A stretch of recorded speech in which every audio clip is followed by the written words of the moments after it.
Today, I will be talking why we should get rid of the one and done rule for the NBA. First of all, college basketball doesn't control college basketball. The NBA controls college basketball. This is a quote by Mike Krasinski, the coach of Duke. The National Basketball Association's one and done rule for college athletics is ruining the heart and integrity of basketball. Universities in the NBA are focused on money rather than players' success. I've been an avid basketball fan ever since I can remember. I've played basketball at an early age and have grown up with it.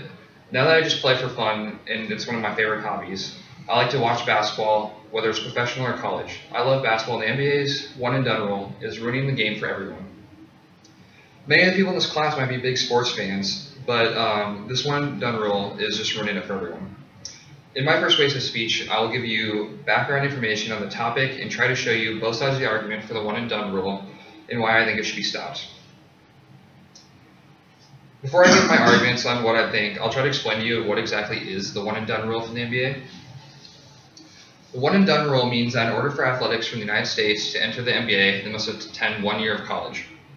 The exceptions to this rule are if you are foreign and, for example, grew up in Europe and you play as an amateur and then you come over to the United States, you can get around that. Or the other two ways to avoid this is if you play in the NBA's development league for one season or play 1 year professionally in Europe and then come over.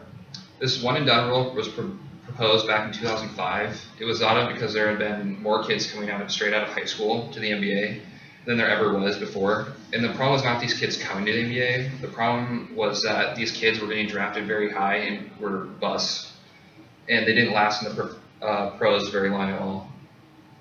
Teams are spending more money than ever to try to get lucky and draft a star that was only 18 years old, following success stories such as LeBron James, Kevin Garnett, and Kobe Bryant, all of which went to the NBA straight out of high school and were immediately some of the best players in the league. Grant Hughes, national NBA featured columnist, who wrote Why the NBA's one and done rule is causing more harm than good, published on August 8th, 2013, stated that Article X, which has come to be known as the one and done rule, was meant to protect unprepared high school players from difficult professional transition, while also giving NBA teams a better opportunity to evaluate potential draftees on the college stage. In theory, the NBA figured to be the biggest beneficiary of this rule, as it would enjoy better prepared prospects and suffer through fewer lottery mistakes. The topic is highly debated right now, but the first thing to look at when examining the situation is to look at the state of college basketball in the NBA now. College basketball and NBA are having higher returns than ever, but at what cost? According to Rachel Schuster of USA Today, the 2013 NCAA men's basketball tournament captured more viewers than it ever has since the early 1990s. Colleges are making more money than ever with revenues from TV deals and merchandising. This TV money is helping schools have more athletic scholarships for other sports and helping the schools draw more national attention to themselves to create a brand name. One such example is NCAA basketball 2008 March Madness. The schools make a lot of money off big deals such as this. Many fans and coaches are reporting that the NCAA is losing its integrity. No longer is it college sports about the academic interests of the students. It's now all about putting the camera on 19 and 20-year-old kids and get as much money out of them before they leave for the pros. College basketball has always been beloved because players have stayed all 4 years of college. So you're given time to get to know them and see them play a lot, so you have a connection to them. This rarely exists now. Now top high school prospects are all signing for one team to try to win a championship in 1 year and then leave for the pros. The best example of this is the University of Kentucky, who over the last 4 years has had some of the best recruiting classes of all time. Never before has 3 or 4 of the top 10 players in the country all signed with one team. This has created many different situations. Some of the biggest, best teams this season have. Some of the seasons, these big powerhouse schools are very dominant and do very well, but other times they don't succeed at all. These teams don't succeed because they have no upperclassmen on the team, and it's a bunch of superstars trying to share the spotlight. Dan Leans of College Spun has quoted John Calipari, the coach of all these all-star Kentucky teams, as saying, "Well, I've said it for years, it should be 2 years. If you're going to let them go out of high school, then let them go whenever. The baseball rule won't work in this environment because there's no minor league stuff, so my belief is it should be 2 years of college."